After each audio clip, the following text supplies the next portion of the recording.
আসসালামু আলাইকুম। সাধারণ গণিতের এমসিকিউ সিরিজে তোমাদের সকলকে স্বাগত।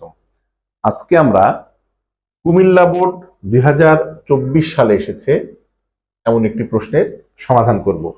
দেখো, প্রশ্নে বলছে সূর্যের উন্নতি কোণ 60 ডিগ্রি হলে 6√3 মিটার দৈর্ঘ্যের একটি খুঁটির ছায়ার দৈর্ঘ্য কত?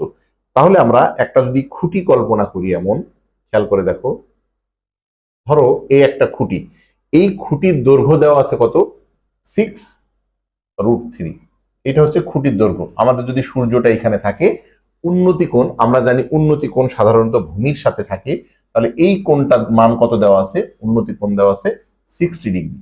এই কোণটার মান দেওয়া আছে 60 ডিগ্রি। প্রশ্নে বলেছে যে খুঁটির ছায়ার দৈর্ঘ্য কত।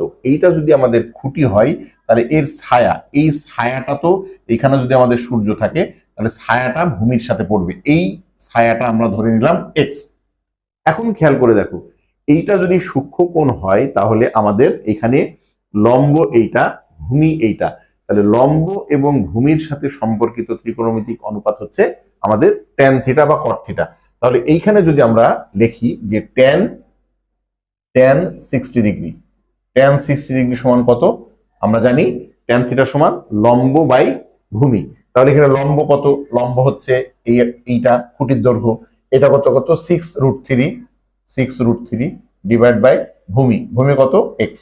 তাহলে এইটা আমরা এখন ক্যালকুলেশন করে এক্স এর মান বের করলেই আমরা খুঁটির ছায়ার দৈর্ঘ্য পেয়ে যাব।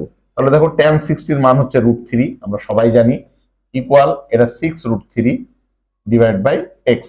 এখন দেখো তো এইটা কত হয় ক্যালকুলেশন করলে, আমরা যদি আড়াআড়ি গুণ করি, তাহলে এক্স ইন্টু √3 হয় ইকুয়াল 6√3। এবার 6 এটা আমাদের ভাগ হয়ে যাবে, তাহলে এক্স ইকুয়াল হবে 6√3 আর নিচে চলে আসবে আমাদের √3। তাহলে এখানে √3 আর √3 কাটাকাটি হয়ে যায়, তাহলে আমাদের এক্স এর মান পেলাম হচ্ছে আমাদের 6। তাহলে এক্স আমরা কি ধরেছিলাম? এক্স হচ্ছে এটা ছায়ার দৈর্ঘ্য। তাহলে এই প্রশ্নের সঠিক উত্তর হচ্ছে আমাদের 6 মিটার। আশা করি তোমরা গাণিতিক সমস্যাটি বুঝতে পেরেছ। সকলের জন্য শুভকামনা রইল। আল্লাহ হাফেজ।